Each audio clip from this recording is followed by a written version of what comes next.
जय हिंद जय भारत. सध्याच्या परिस्थितीमध्ये महत्त्वाचा विषय आहे शिक्षण मंडळ, भाषा आणि मुलांचं पुढचं भवितव्य. सध्या शिक्षणाचा दर्जा त्याच्या बाबतीत मी काही बोलणार नाही, पण बऱ्याचशा गोष्टी आहेत. कारण मला भेटणारी लोकं, मला येणारे फोन आणि माझं स्वतःचा अनुभव आणि माझं प्रत्येक ठिकाणी प्रत्येक डिपार्टमेंटला जे जाणं होतं त्याच्यावरून मी जी माहिती काढली आहे आणि जे मला वाटत आहे मी ते माझं मनोगत सांगत आहे. कारण सध्या पालक, शिक्षक, शाळा, कॉलेजेस, विद्यार्थी, आईवडील, घरच्या मंडळी सगळे परेशान आहेत. कारण एखादी गोष्ट असते की आज होणार आहे का उद्या होणार आहे ते आपल्याला माहीत असायला पाहिजे, पण सध्याच्या परिस्थितीमध्ये, सध्याच्या स्थितीमध्ये कुठलंच काही तारतम्य नसतं, काहीच माहीत नसतं. मुलांनी अभ्यास केला, रिझल्ट कधी लागेल, रिझल्ट लागला, ॲडमिशन कधी होईल, ॲडमिशन कधी झालं, फॉर्म कधी भरायचा, फॉर्म भरला, कॉलेज कधी सुरू होईल, कॉलेज सुरू झालं, वर्ष कधी संपेल, फीस किती भरायची आहे, ट्युशन किती भरायची आहे, कोचिंगला किती भरायचे आहेत, ॲडमिशनच्या शिक्षणाचा खर्च किती येणार आहे, राहण्याचा खर्च किती येणार आहे, पुढे भवितव्य काय, पुढे तो काय करणार, सायन्स करून नंतर काय करणार, आर्ट्स करून नंतर काय करणार, किंवा कॉमर्स करून नंतर काय करणार. प्रत्येक ठिकाणी नोकरीचा प्रॉब्लेम आहे, बिझनेसचा प्रॉब्लेम आहे. बऱ्याचशा गोष्टीमुळे खूपच विद्यार्थी ज्यांनी ग्रॅज्युएशन केलेलं आहे, ज्यांनी डिप्लोमा केलेला आहे, ज्यांनी ज्युनियर कॉलेजेस केले आहेत, त्यांच्या हातामध्ये जॉब येणार की नाही ते पण प्रश्नच आहे. माझी शिक्षण मंडळाला, संचालकांना, मंत्र्यांना, सगळ्यांना हात जोडून विनंती आहे की भारतामध्ये प्रत्येक राज्यामध्ये असा शिक्षणाचा दर्जा करा की ज्यामध्ये प्रत्येकाला फ्रीडम असेल. त्याला चॉईस करण्याचा फ्रीडम, त्याला सायन्स पाहिजे, त्याला लीडरशिप क्वालिटीज पाहिजे, त्याला प्रॅक्टिकल स्किल पाहिजेत, त्याला स्वतःचा पुढच्या भवितव्यासाठी लढण्यासाठी ताकद पाहिजे, त्याला धर्माच्या बाबतीत माहीत असलं पाहिजे, त्याला भारताच्या बाबतीत माहीत असलं पाहिजे. आपले पुढचे ज्यांनी देशासाठी काही केलं आहेत, माझे राजे छत्रपती शिवाजी महाराज म्हणा, बाबासाहेब आंबेडकर म्हणा, महात्मा फुले म्हणा, शाहू छत्रपती, सगळ्यांच्या बाबतीत आपल्या मुलांना माहीत असलं पाहिजे. महाभारत काय होतं, रामायण काय होतं, आपल्या धर्माच्या म्हणी काय आहेत, आपले धर्माचे शास्त्र काय आहेत, त्यांचे कुठले तंत्र आहेत, कुठले म्हणी आहेत, कुठले मंत्र आहेत जे उच्चारण पाहिजे. आणि एक चांगला नागरिक म्हणून उदयास आलं पाहिजे, तरच आपला उद्याचा भारत सशक्त भारत आणि चांगला भारत राहणार आहे. भारताला प्रत्येक देशात आपल्याला स्ट्रॉंग ठेवायचं असेल तर आजच्या पिढीने पुढच्या वेळेचा, येणाऱ्या 20, 30, 40, 50, 100 वर्षाचा विचार आत्तापासूनच करायला लागेल. नाहीतर काही सांगता येत नाही. कारण सध्याच्या परिस्थितीमध्ये आज काय होतं, संध्याकाळी काय होणार, रात्री काय होणार आहे, काहीच कळत नाही. एक एक्झाम्पल देतो आहे. SSCचा रिझल्ट लागला, लवकर लागला, पण पूर्ण महिना ॲडमिशनमध्ये वेळ गेला. नवीन पोर्टल, नवीन सॉफ्टवेअर, नवीन लोक, काहीही करू शकली नाही. डेटवर डेट.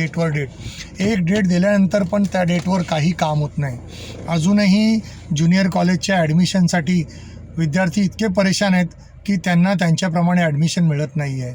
फेरी काय, वॅकन्सी लिस्ट काय आहे, कट ऑफ लिस्ट काय आहे, कुठेच काही कळत नाही आहे. आम्ही आमच्या वेळी पूर्ण मुंबई पालथी घालायचो, सगळ्या कॉलेजला फिरायचो, पण आजचा विद्यार्थी सगळ्या कॉलेजला जाऊ शकत नाही, फिरू शकत नाही. ऑनलाईन सर्व काही अवेलेबल आहे, तरीही त्याला काही कळत नाही. कुठले फोन लावा, फोन लागत नाही. कुठले मेल पाठवा, मेलवर उत्तर येत नाही. कोणाला विचारण्याचं काय नाही. मार्गदर्शन केंद्राच्या नावावरती बट्ट्या बोळ. कोणी महत्त्वाचा व्यक्ती कुठेच नाही आहे. काय करायचं कळत नाही. काय करायचं सांगा तुम्ही. फक्त राजकारण. माझी मातृभाषा हिंदी आहे का, मराठी आहे का, इंग्रजी आहे का, कुठलीही असो, प्रत्येक भाषा शिकण्याचा प्रत्येकाला हक्क आहे.